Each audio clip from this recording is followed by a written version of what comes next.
back with another video today. Today we're going to be acting to this guy named His Story. So let's see how it goes, but let's get right into the video.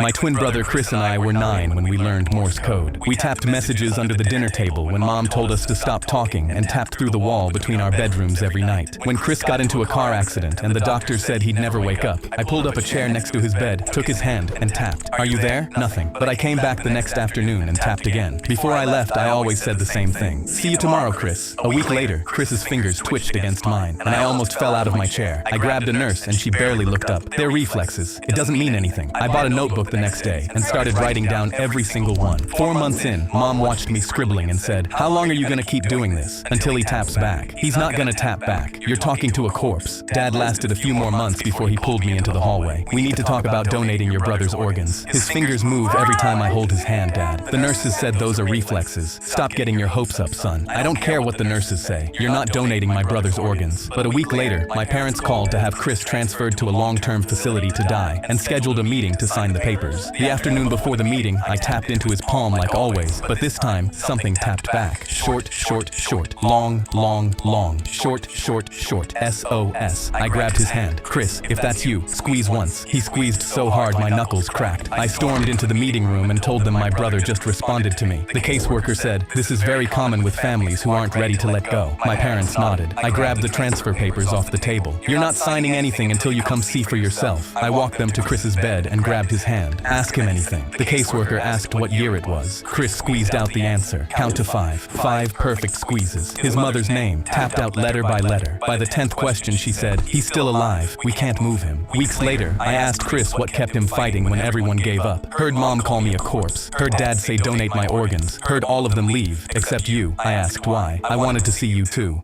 My twin brother Chris and I were... My daughter came home crying with an F because her teacher doesn't know what color blood is. The first time I realized something was wrong, Riley came home from school holding out her arm. "Look, Dad, you can see the blue blood in my veins right here." She traced the blue lines under her skin with her finger. I put down my coffee and looked at her. "Actually, sweetheart, that's not true. Blood is always red because of hemoglobin. It's just darker red in your veins." Her face scrunched up, but Mrs. Miller showed us a whole PowerPoint about it. She even had diagrams from a science book. The next morning, I packed my work scrubs in my bag. I'm an ER nurse at Mercy General, and I was working the afternoon shift anyway. I sent Mrs. Miller an email asking if I could do a quick presentation about blood for career day that afternoon. She loved the idea. When I arrived, Mrs. Miller introduced me as Riley's dad who works at the hospital. 28 kids stared up at me from their desks. "I heard you guys learned that blood is blue inside your body," I said. The entire class nodded enthusiastically. Mrs. Miller beamed from her desk in the corner. I pulled out a blood collection tube from my pocket and held it up. "This is what we use to draw blood at the hospital. Notice something. The tube creates a vacuum. No oxygen inside at all." I paused. "When we draw blood with these, it never touches oxygen until we pop the cap off." I showed them photos on my phone of sealed blood tubes. "See? Still red." Mrs. Miller's smile started fading. She shifted in her chair and cleared her throat. A boy raised his hand and pointed to their science textbook. "But our textbook says it's blue." I picked up the book and checked the publication date, 1998. Medicine updates pretty fast. We used to think lots of things that turned out to be wrong. Mrs. Miller suddenly stood up from her desk, her hands gripping the edge. "Well, thank you for that interesting presentation, Mr. Johnson, but we need to move on to math now." I nodded and started packing when a girl in the back raised her hand. "So our textbook is wrong?" The class erupted in whispers. Mrs. Miller's jaw clenched and her voice got tight. "The curriculum says..." "Actually," I interrupted, pulling up the state science standards on my phone. I walked over and turned my phone toward her. "The current curriculum specifically mentions this myth as something to correct." She stared at the screen and her eyes narrowed. Her mouth pressed into a thin line and her nostrils flared. "Can I speak with you in the hallway?" The kids watched as we walked out and the door closed behind us. "Do you have any idea how hard it is when parents undermine my authority?" Her face was red and her voice was sharp. "Now they'll question everything I say." I kept my voice calm. "Isn't that exactly what we want them to do? Question things and learn critical thinking?" She crossed her arms tightly. "I've been teaching for 22 years. I'm not changing my whole curriculum because some nurse thinks he knows better than our textbooks." The next day, I found out Mrs. Miller gave the class a pop quiz. Riley came home crying, her face red and puffy. Her hands were shaking as she handed me a paper with a big red F on it. I took a deep breath and felt my jaw tighten as I looked at the question. "What color is blood blood inside the body. Riley had written red, and Mrs. Miller had marked it wrong. I requested a meeting with Principal Davis and brought printouts of medical textbooks, the state science standards, and Riley's quiz. The principal called in Mrs. Miller and asked her directly, "Is blood blue inside the body?" After a long pause, Mrs. Miller said, "It's what the children understand better." I leaned forward in my chair. My daughter is crying every morning before school because she's afraid of getting F's for writing down the truth. The next day, the school replaced their science books. Now whenever Riley learns something new at school, she comes home and asks me, "Dad, is this actually true, or is it just a Mrs. Miller truth?"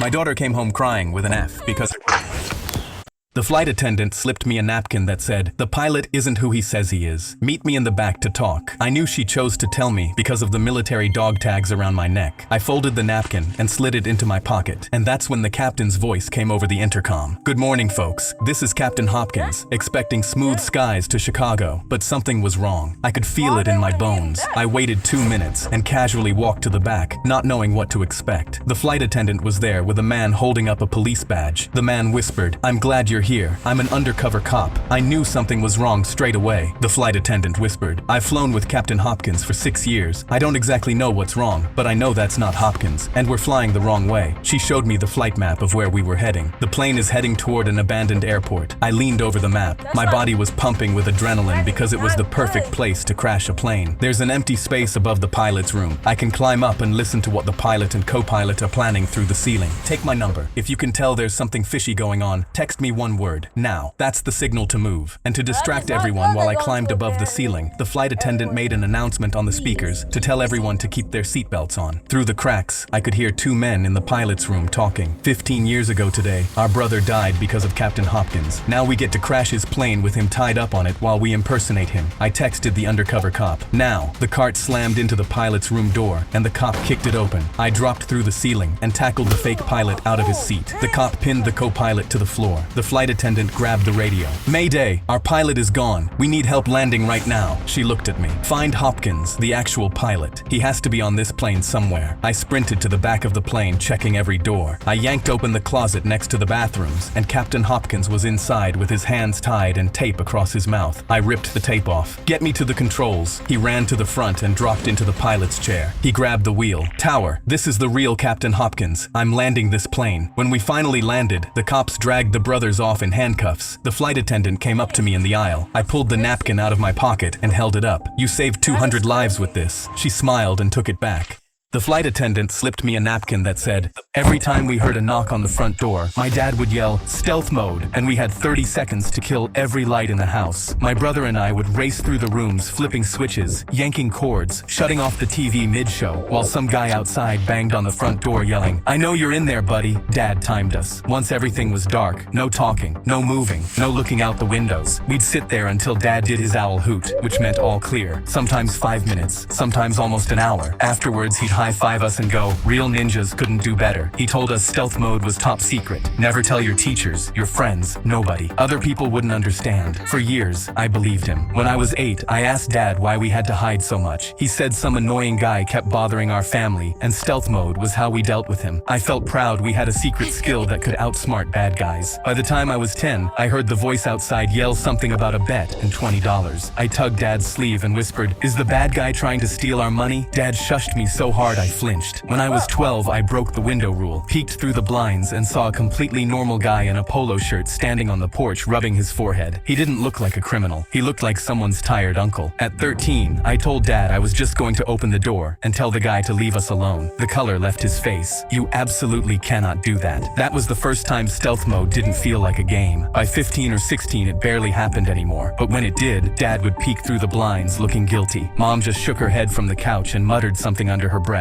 I was 17 and home alone when I heard it. "I know you're in there. It's been 12 years, man." I opened the front door. The guy nearly fell backwards. Normal-looking dude, middle-aged, holding a crumpled piece of paper. "Oh, hi. Is your dad home? I'm his old college roommate." He held up the paper. "Your old man bet me $20 Michael Jordan wouldn't win his 6th ring. That was 1998. I've been knocking on this door ever since." He handed me the IOU, both their signatures, right there at the bottom. I left it on the kitchen table. Mom saw it first and laughed so hard she had to hold the counter. Dad picked it up, read it, put it back down, and the first thing out of his mouth was, "So now he knows someone's home." Then he turned off the kitchen light and got under the table. We were never in danger. My dad just lost a bet because of the greatest of all time.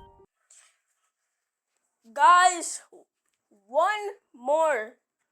And then I'm ending the video. One more.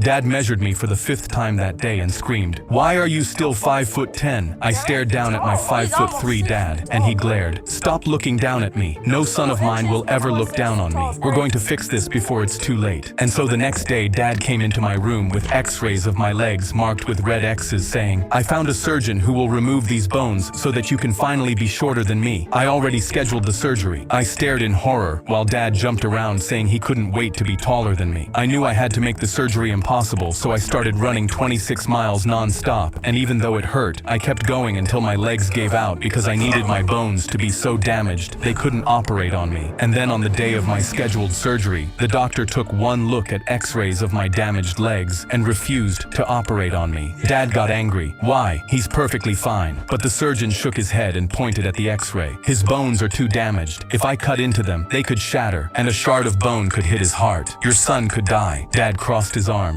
"I'm okay taking that risk. Just do it so he can be shorter than me." But the doctor kept saying no, and I thought it was finally over. But when we got home, Dad grabbed his toolbox and said, "If a surgeon isn't going to fix this, then I'll do it myself." He chased me around the house screaming, "Get back here! You will be shorter than me!" I ran outside across the yard, and that's when Dad's foot got caught on the garden hose, and he fell down hard, and I saw both his legs were bent the wrong way. Dad screamed, and I called the ambulance, and when they arrived, paramedics loaded him onto a stretcher while one of them questioned me. "How do you know this man?" he asked. When I said he was my dad, his eyes bulged, and he looked back and forth between my dad and me, and then suddenly asked, "How is he your dad? He's so short." Dad thrashed so hard in the stretcher when he heard a paramedic had to sedate him. Dad measured me for the Well, guys, that will be the end of the video. I will see you next video.